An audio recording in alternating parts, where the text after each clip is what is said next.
Hello, wonderful fourth graders. For our grammar lesson today, we are talking about pronoun and antecedent agreement. Now, last week we were talking about subject and verb agreement. So this is another week of agreements. Pronoun and antecedent. First of all, what is a pronoun? Can you give an example? There is a little clue in the word pronoun with the word noun. And I actually have a really fun book called I and You and Don't Forget Who, and it explains what is a pronoun. So I'm just going to read you the first couple of pages. Kind of got some silly cat pictures that go with it. He is a pronoun. She is a pronoun. Even little old me is a pronoun. So is I, so is you, whom and they and we and who. So those words are all pronouns. Just like a substitute teaches your class when she's asked to fill in for your teacher, a pronoun steps in as a sub for a noun, becoming the star of the feature. We're going to see an example of why we might need it. Pronouns can save us a boatload of words and help to avoid repetition. They stand in for Venice, Marie, or spaghetti, because that's their specified mission. Without them, we'd say, Anne's father surprised Anne and bought Anne a sporty new truck. Anne got so excited that when Anne first saw it, Anne couldn't believe Anne's good luck.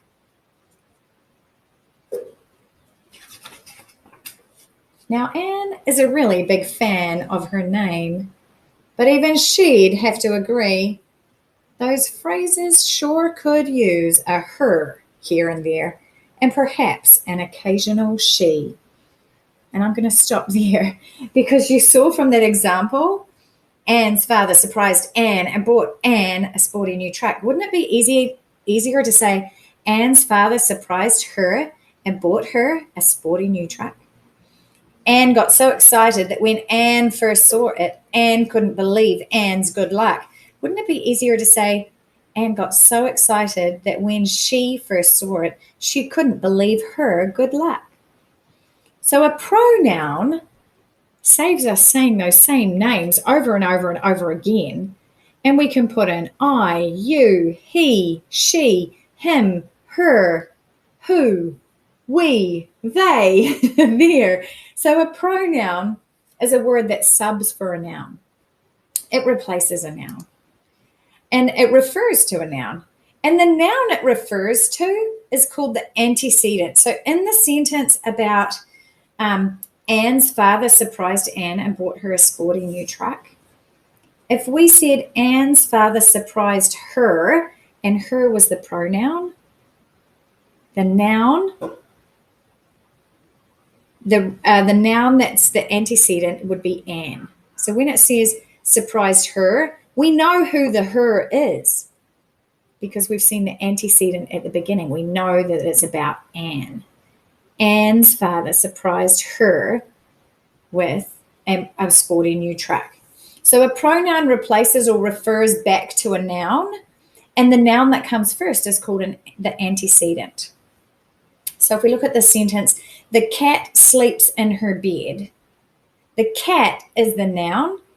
So that's the antecedent, because when we get to her, the pronoun, we know who the her is. It's this noun that comes before, which we call the antecedent. So we've got the antecedent noun and then the pronoun that comes afterwards. Okay. So we don't need to say the cat sleeps in the cat's bed. We can say the cat sleeps in her bed because we put that pronoun in to replace saying that same noun over and over again.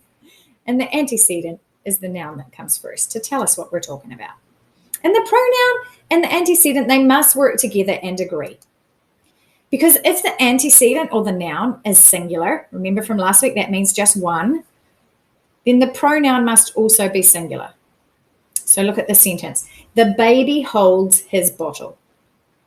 The baby is the noun or the antecedent that the sentence is about, but there's only one baby, so it's singular. The baby holds his bottle.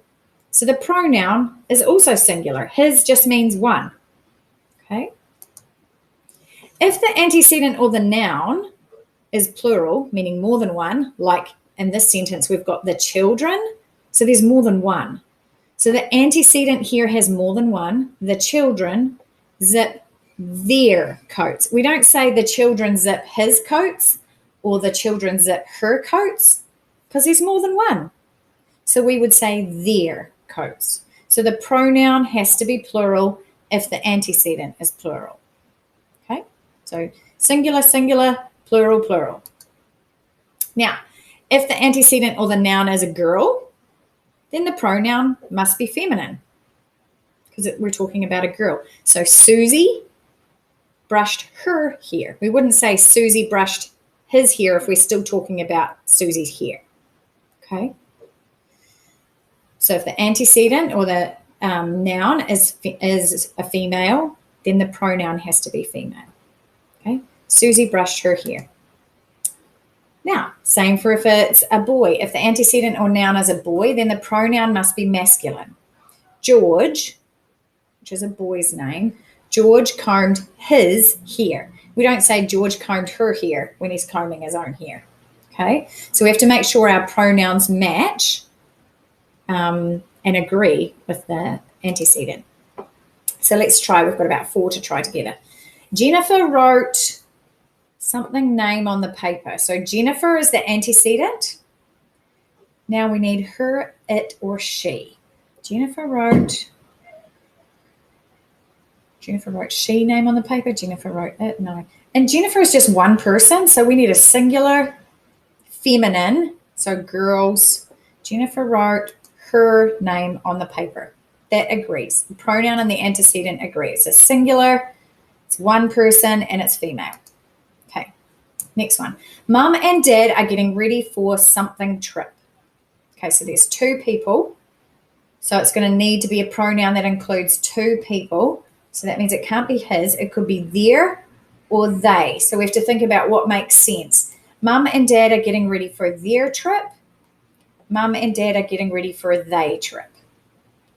Hopefully you're thinking their, because that's the only one that makes sense, to make the pronoun and the antecedent agree. Ben and I read the book. It's either us loved it, we loved it, they loved it. Well, all 3 of these pronouns are plural, meaning there's more than one. And we can see Ben and I. So yes, it is more than one. There's us, we, or they. It's not they because it's got I. So whoever is telling the sentence is including themselves. So it wouldn't be they. It has to be us or we. So let's think about which one makes sense. Ben and I read the book. Us loved it. Ben and I read the book. We loved it. Yes, that makes sense.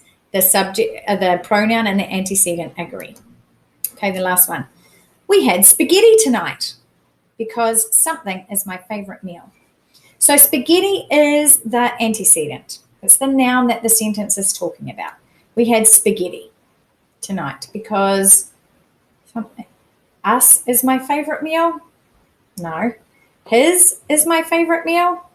No. It is my favorite meal. Right. It's not male or female. Spaghetti, it doesn't have a gender. So we're not going to use his and us. Well, spaghetti isn't really a person or part of a group of people, so it's not going to be us. So to make the pronoun and the antecedent agree, it's going to have to be it. Does every pronoun have an antecedent? I'm going to say yes, because pronouns replace a noun.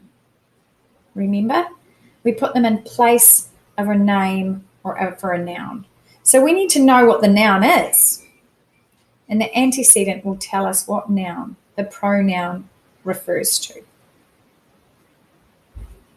I is also a pronoun, so that would be an exception. Sometimes you could have a sentence that uses I as the pronoun and the noun, but usually every pronoun will have replaced the noun, because I wouldn't say Mrs. Schofield feels great today. I would say I feel great today. So in that respect, the pronoun doesn't have an antecedent, but in every other occasion, every pronoun would have an antecedent, some other noun that it's referring to, so you know what the pronoun is replacing. Okay, so for this, you are going to go on now to a Google form, and let me just show you what this is going to look like. You're going to fill in your name, and then you've got some cute little cards. Which pronoun agrees with the antecedent? Daniel forgot something, lunch at home. Is it his, he, or their? Which pronoun will go in here to agree with the antecedent, which is Daniel? Okay. Here's another one. We loaded something, suitcases in the car. So we is the antecedent. Which one of these is going to be the pronoun? So you have these to work through on the Google form to practice seeing if you can make sense with the pronoun agreeing with the antecedent. Have fun. Off you go.